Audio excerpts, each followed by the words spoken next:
We're in Immendingen in Germany, and while I'm here, I thought what a great opportunity to take a look at some of Mercedes' classic vehicles.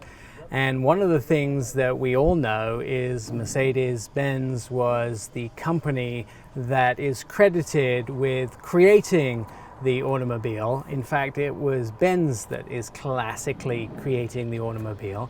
And so we have tracked down some of their classic vehicles, but I don't know anything about their classic vehicles apart from the fact that they invented the automobile. So I had to bring in an expert, and that is Micheal. Micheal, you have spent your whole career fixing and curating some of the most wonderful vehicles from the past. And so this is a replica of the original Benz car, but it's not a Mercedes Benz, it's a Benz, isn't it? Yes, it is. It is a Benz patent motorwagen. It is built in Manheim, the original one. And this one is a replica from original. The original is in Munich in the German museum. Carl Benz bent that car in 1907 to the opening of the German museum.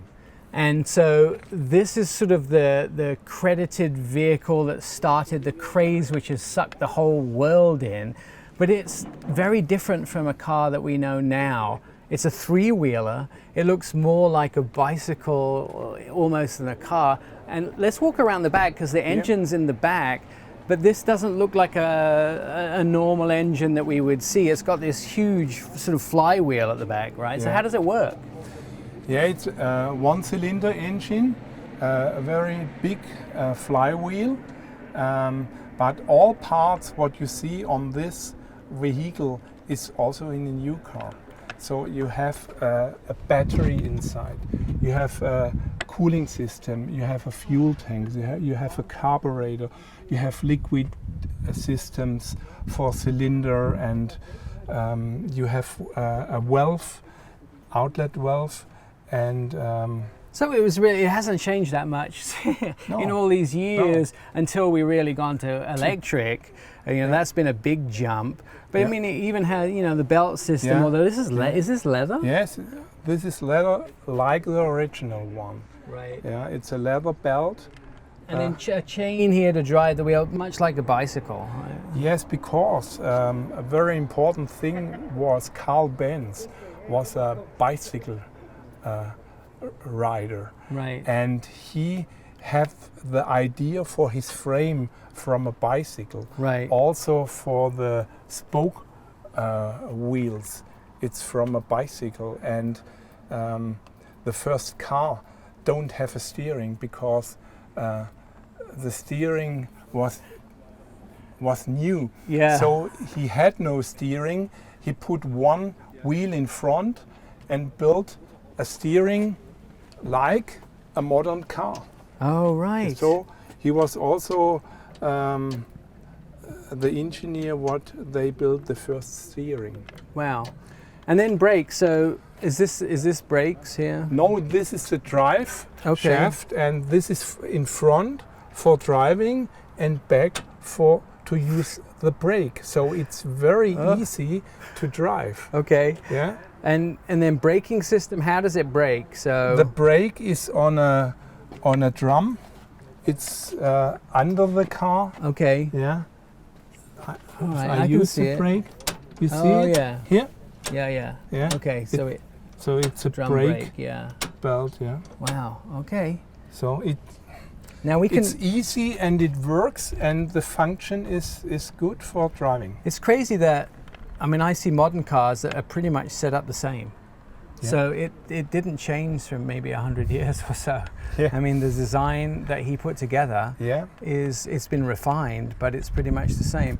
Now, we're going to see some cars in a little while, but this, we can start it up and take it for a ride, right? We can do that. All right, we're going to do that. Stand by. There is no seat belts. There is no airbags. This is the original way that cars came. So, Micheal, what is this? This is a Mercedes. It is one of the oldest Mercedes. It's a Mercedes Simplex. It's built in 1902, sold to Argentina in 1903. It's a 4-cylinder straight engine, 6.8 liter, 40 horsepower, and the top speed was 111 kilometers. So this is significant because when you got this, or you found pieces of it, and you kind of realized just recently what it was when you found pieces.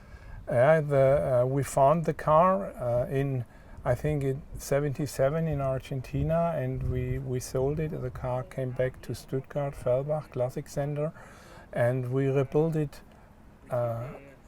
from pieces. And we rebuilt it from a picture with the body style, and the restoration was finished in 1986, and now we use that car up from 86 to today. Wow. Significant because, of course, the very first Mercedes. It is, yeah. But it also has a history of probably one of the most interesting dual-purpose cars ever. Yeah. And not only the first Mercedes, but it's a car that had one purpose in the beginning of the day and a different purpose at the end of the day. Yeah. So how did that work? Sorry. It was raced in the morning and in the afternoon. Okay, I understand now. Yeah, that car was built for races, so the color is white. It was the color from the German race cars, and that car was built for the race week, end of March, in Nice. Right. And the English people built the Promenade des Anglais for racing, and in that week, all cars from 1901, 2, 3 goes to Nice for racing. And in the morning, the gentleman takes a race battle, and in the afternoon they put the seat behind, and the ladies sit behind, and the gentleman drove with his ladies the Anglaise, Promenade Anglaise. It's kind of funny because, of course, now, you know, we don't have anything like that where you would race a car in the morning and then take the ladies out for coffee or for cocktails in the afternoon. No. There's no real dual-purpose cars anymore, too. This is, of course, a car that has not really recognized now, but now you've restored it. It may get the recognition that it deserves as well. And it's still drivable, or it is. You've made it drivable again. Yes.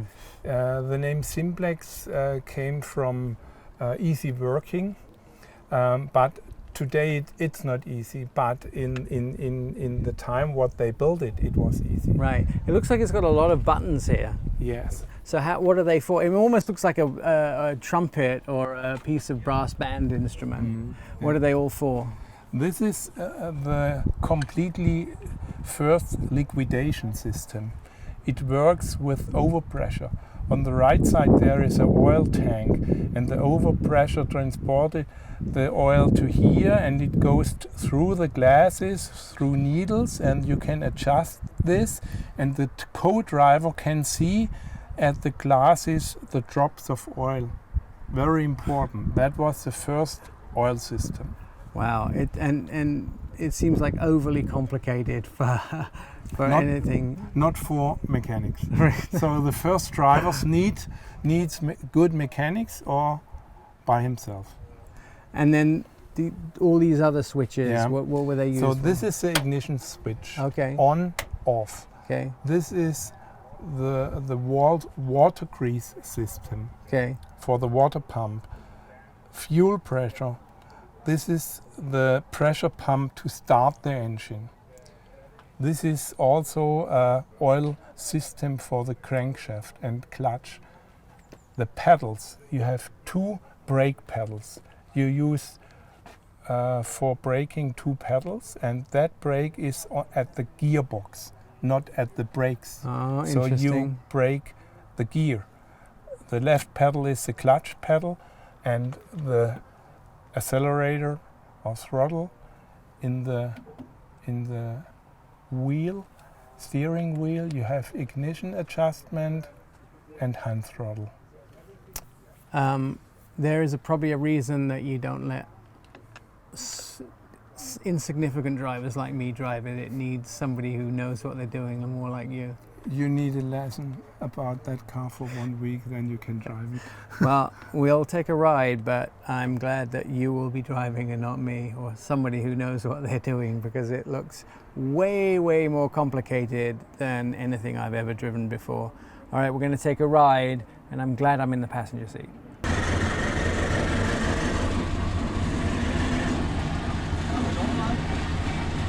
All right, Michael, this is the last car that you've brought out here today, and I have to tell you, now this almost feels like we get to the Disney age. This looks like something out of a cartoon. We're really getting into these modern, beautiful cars. This is the sort of thing that I really would love to own. Elegant, long hood. This is the classic, most beautiful Mercedes car that everybody sort of has known. For this, to me, is the absolute I must own type vehicle. So tell me what it is. It's an awesome car. It looks like a Zeppelin. This is a 540 compressor Mercedes, built in 38. Right. It was built for a race from Berlin to Rome, but the race don't start it. So they sold that car to the tire company Continental, Germany, and they used that car for high-speed tire tests. And it looks fast. I mean, you just have to look at it. What sort of engine does it have? It's a 8-cylinder straight. Oh. 5.4 liter, 180 horsepower, and the top speed was 185 kilometers. And for, those days, incredible speeds. And it really speaks to sort of this modern look that suddenly came out of nowhere. The hood is almost half the car. It's absolutely huge. This vehicle is in your collection now, in the Mercedes Benz collection? Yeah. It was also built from parts. Oh, again. Yeah. The car was broke down in the 40s, 50s, and we stored the parts in the collection.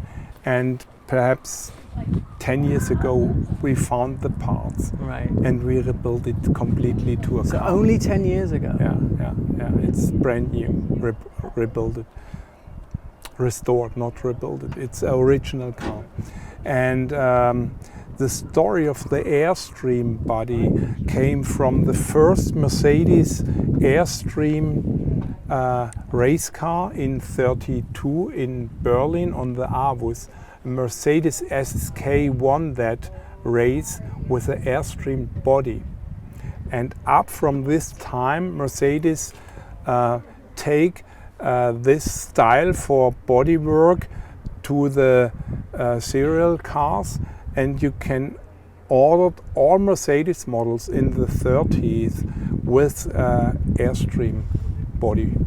There's so much here that is so classic and so ahead of its time, in a sense too. The split windshield, the daylight opening space being so small, and something the body sort of being so high, sort of things that are sought after now, modern things that people love about these cars, and the depth of it, and then some things that are so classic, like these sort of window vents at the back. I mean, there's so much here that's incredible. And even back to the very first Benz, the spokes are still in the wheels. Yeah. There's just so much here. So what's your favorite part of the car? My favorite part? Yeah, what speaks to you about this car? Because to me, there's so much here that's so amazing. The body. Yeah, it's the sweeping, the tail. It's outstanding, that body. The body was built in Sindelfingen, and the designer was Hermann Ahrens. It was the first modern designer or stylist, what they said in the 30s. It was the first stylist for Airstream bodies in the Mercedes Benz company. It's amazing. One of the things I can see just like taking a peek on the inside, it technically has back seats, but did anybody ever use them?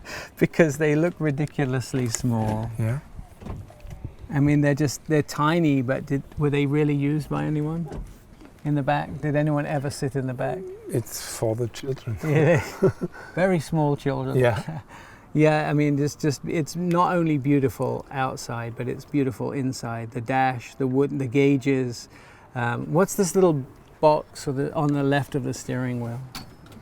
It's the hand glove box. Yeah, so there was a glove box for the driver as well. Yeah. As well as the passenger. And for the key. And for the key. And even the air vents and the cigarette lighter and so what's this? This is the ignition. Oh, it is? Yeah. That's amazing. Yeah.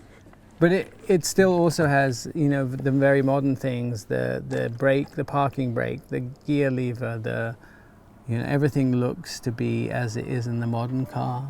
Even the mirror, and both the driver and the passenger have mirrors, vanity mirrors, so they can make sure they look okay as they pull up to the hotel in the mountains. It's amazing. It just is so beautiful inside. And you guys have kept it in wonderful condition. Yeah. How do you manage that? It was a job over, I think, 4 years. Really? Yeah. Even the carpets look incredible. To rebuild all these things in the original condition.